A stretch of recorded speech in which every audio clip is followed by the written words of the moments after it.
आपका यूनिक प्रज्ञान यूट्यूब परिवार में मैं प्रज्ञान सर हार्दिक स्वागत करता हूं, वंदन करता हूं, अभिनंदन करता हूं। प्यारे साथियों, सुबह के 5 बज चुके हैं। जिस प्रश्नोत्तरी 50 का आप बेसब्री से करते हैं इंतजार, वह प्रश्नोत्तरी 50 लेकर के आपके बीच उपस्थित हूं। जैसा कि आपको विदित है, प्रश्नोत्तरी 50 का मुख्य उद्देश्य आपके अध्ययन का आपको रिवीजन कराना। वन लाइनर शैली में 50 महत्वपूर्ण प्रश्नों को प्रतिदिन सुबह सुबह आप करते हैं रिवाइज्ड। तो इस रिवीजन श्रृंखला से जुड़ने के लिए फटाफट वीडियो को लाइक और शेयर कर दीजिए। चैनल पर पहली बार होंगे तो चैनल को सब्सक्राइब करना बिल्कुल ना भूलें। तो बिना समय गंवाए प्रारंभ करते हैं पाठचर्या और देखते हैं आज का अध्ययन बिंदु। लेकिन उससे पूर्व देखेंगे प्यारा सा मॉर्निंग कोट्स।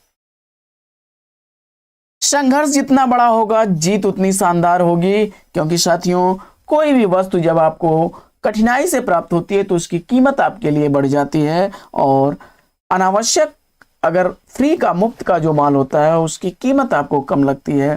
तो इसलिए जीवन में संघर्ष करते रहिए और अपने लक्ष्य के प्रति अपने आप को समर्पित रखिए। लक्ष्य आपका निश्चित आपको मिलेगा।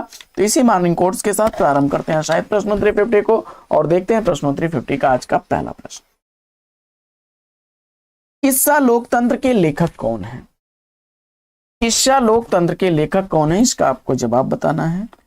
इस प्रश्न का जवाब विभूति नारायण राय बता करके आपने बिल्कुल सही उत्तर दिया है। प्रश्न संख्या 2 है कि पत्थर का लंप पोस्ट साक्षात्कार संग्रह के लेखक कौन है? पत्थर का लंप पोस्ट साक्षात्कार संग्रह शरद देवड़ा द्वारा लिखा गया है। प्रश्न संख्या 3 है कि प्रभात फेरी के रचनाकार कौन है? प्रभात फेरी नरेंद्र शर्मा द्वारा लिखी गई 1938 ईस्वी की प्रकाशित रचना है। अगला प्रश्न है कि काम कंदला एकांकी के लेखक कौन है?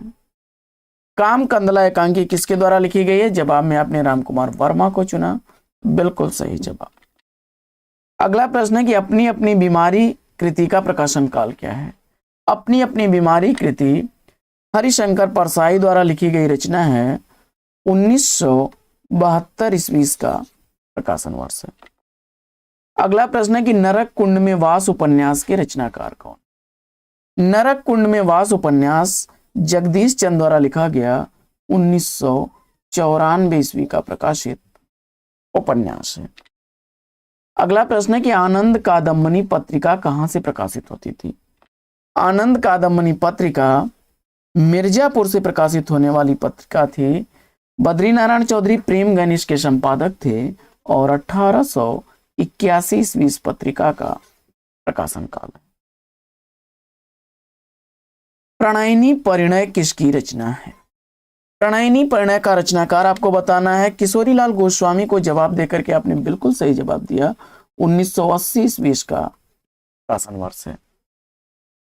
अगला प्रश्न है कि सुजान हित प्रबंध के रचनाकार कौन है? सुजान हित प्रबंध कृति घनानंद द्वारा लिखी गई रचना है। अगला प्रश्न है कि बायोग्राफिया लिटरेरिया का प्रकाशन काल क्या है? बायोग्राफिया लिटरेरिया कृति सैमुअल टेलर कालरीज द्वारा लिखी गई 1817 ईस्वी की प्रकाशित रचना है। अगला प्रश्न है प्रश्न संख्या 11 की छवि के बंधन काव्य संग्रह के लेखक कौन है? छवि के बंधन काव्य संग्रह किसके द्वारा लिखा गया है? जवाब में आपने भारत भूषण अग्रवाल को चुना, बिल्कुल सही जवाब। अगला प्रश्न है कि चंद्रलोक की यात्रा कहानी के लेखक कौन है? चंद्रलोक की यात्रा कहानी केशव प्रसाद सिंह द्वारा लिखी गई कहानी है। 1900 ईस्वी का प्रकाशन वर्ष। अगला प्रश्न है कि रामचरित कृति के रचनाकार कौन है? तो रामचरित कृति का रचनाकार आपने सुरति मिश्र को चुना, बिल्कुल सही जवाब। अगला प्रश्न है कि रस कलश किसके द्वारा लिखी गई रचना है? रस कलश का रचनाकार अयोध्या सिंह उपाध्याय हरिऔध को आपने चुना, तो बिल्कुल सही जवाब। 1931 ईस्वी का प्रकाशन वर्ष है। अगला प्रश्न है कि शब्द और मनुष्य किसकी आलोचनात्मक रचना है? शब्द और मनुष्य परमानंद श्रीवास्तव द्वारा लिखी गई आलोचनात्मक कृति है। 1988 ईस्वी का प्रकाशन वर्ष है। अगला प्रश्न है कि खरगोश के सिंह हास्य व्यंग्य निबंध के लेखक कौन है? खरगोश के सिंह हास्य व्यंग्य निबंध प्रभाकर माचवे द्वारा लिखा गया है। 1921 ईस्वी इस निबंध का प्रकाशन वर्ष है। अगला प्रश्न है कि श्रृंखला की कणियां निबंध का प्रकाशन काल क्या है?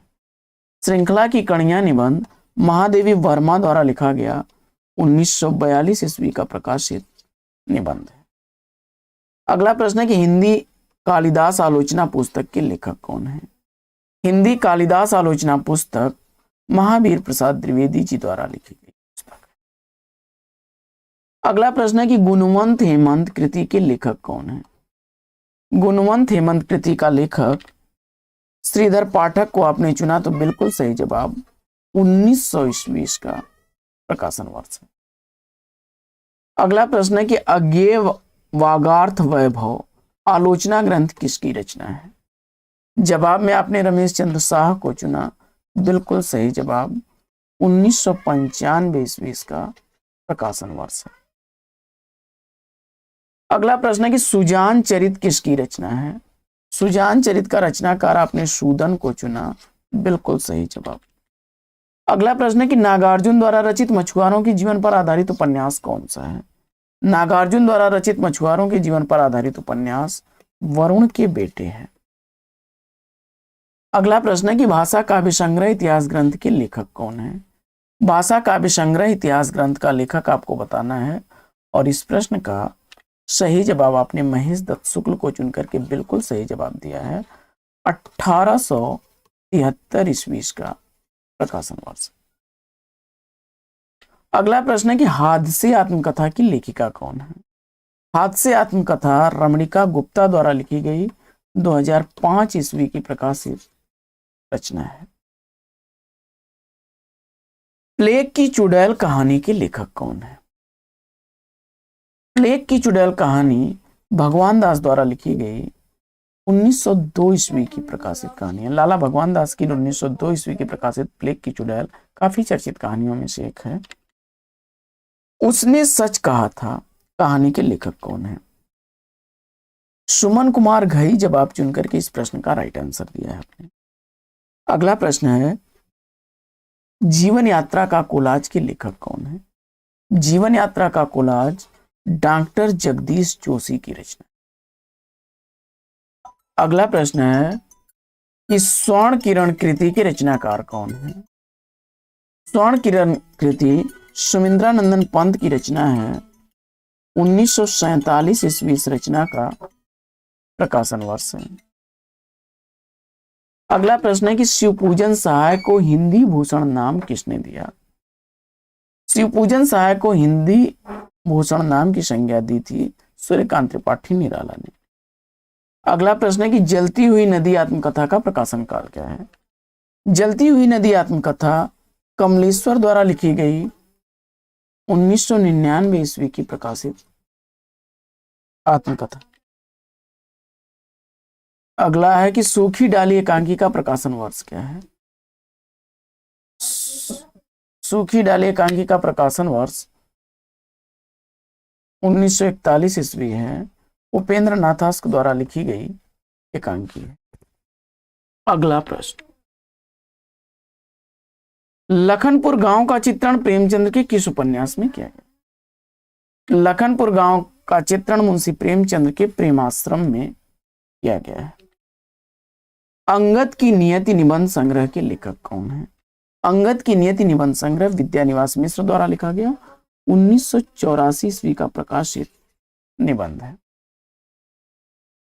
अगला प्रश्न है कि साहित्य की मुक्ति उसके काव्य में देख पड़ती है, यह कथन किसका है? जवाब हो जाएगा सूर्यकांत त्रिपाठी निराला। अगला प्रश्न है कि पेड़ पर कमरा कहानी संग्रह के लेखक कौन है? पेड़ पर कमरा कहानी संग्रह विनोद कुमार शुक्ल द्वारा लिखा गया 1988 ईस्वी का प्रकाशित कहानी संग्रह। अगला प्रश्न है कि शेष स्मृतियां निबंध संग्रह के रचनाकार कौन है? शेष स्मृतियां निबंध संग्रह रघुवीर सिंह द्वारा लिखा गया है 1939 ईस्वी का प्रकाशन वर्ष। अगला प्रश्न है कि पुराना घर नए लोग किसकी रचना है? पुराना घर नए लोग ठाकुर प्रसाद सिंह की रचना है। अगला प्रश्न है कि गीत संग्रह के रचनाकार कौन है? गीत संग्रह कृति रसनिधि की रचना है। अगला प्रश्न है कि तू है गगन विस्तीर्ण तो मैं एक तारा क्षुद्र हूं काव्य पंक्ति के रचनाकार कौन है? तो जवाब हो जाएगा गया प्रसाद शुक्ल स्नेही। अगला प्रश्न है कि दिल्ली का कलंक उपन्यास के उपन्यासकार कौन है? तो दिल्ली का कलंक उपन्यास ऋषभ चरण जैन। अगला प्रश्न है कि भक्त नामावली के रचनाकार कौन है? भक्त नामावली के रचनाकार ध्रुवदास हैं। अगला प्रश्न है कि पानी बीच मीन प्यासी आत्मकथा के लेखक कौन है? पानी बीच मीन प्यासी आत्मकथा मिथिलेश्वर की है, 2011 ईस्वी का प्रकाशन वर्ष। अगला प्रश्न है कि ठेस कहानी के लेखक कौन है? ठेस कहानी का लेखक फणीश्वर नाथ रेणु को चुनकर के आपने बिल्कुल सही जवाब दिया। अगला प्रश्न है कि सौंदर्य की नदी नर्मदा का अंतिम पड़ाव कौन सा है? सौंदर्य की नदी नर्मदा का अंतिम पड़ाव कोलियाद में भरूच है। अगला प्रश्न है कि काठमांडू की पहली सांस्कृति के लेखक कौन है? काठमांडू की पहली सांस्कृति शिवमंगल सिंह सुमन की है। अगला प्रश्न है कि उसने कहा था कहानी के कहानीकार कौन है? उसने कहा था कहानी चंद्र शर्मा गुलेरी की कहानी है। मेरीगंज गांव का वर्णन फणीश्वर नाथ रेणु के किस उपन्यास में है? मेरीगंज गांव का वर्णन मैला आंचल उपन्यास में किया गया है, 1954 ईस्वी का प्रकाशन वर्ष। तमाल के झरोखे में निबंध संग्रह के लेखक कौन है? तो तमाल के झरोखे में निबंध संग्रह विद्यानिवास मिश्र द्वारा लिखा गया 1981 ईस्वी का प्रकाशित निबंध है। अगला प्रश्न है कि मैत्रेयी पुष्पा द्वारा लिखित महिला पुलिस कर्मियों के जीवन पर आधारित उपन्यास कौन सा है? जवाब हो जाएगा गुनाह बेगुनाह, 2011 ईस्वी का। अगला प्रश्न है कि राजमती किस रासो ग्रंथ की नायिका है? तो राजमती विसल देव रासो ग्रंथ की नायिका है। तो साथियों, आज की यह पाठचर्या आपको कैसी लगी कमेंट्स करके जरूर बताइएगा। आज की इस पाठचर्या में लेंगे यहीं पर विराम, फिर मिलेंगे आपसे अगले वीडियो में एक नए प्रकरण, एक नया टॉपिक, एक नए अंदाज में। तब तक के लिए लेंगे आपसे विदा। आपका जीवन मंगलमय हो। बेस्ट विशेष बेस्ट ऑफ लक। जय हिंद साथियों।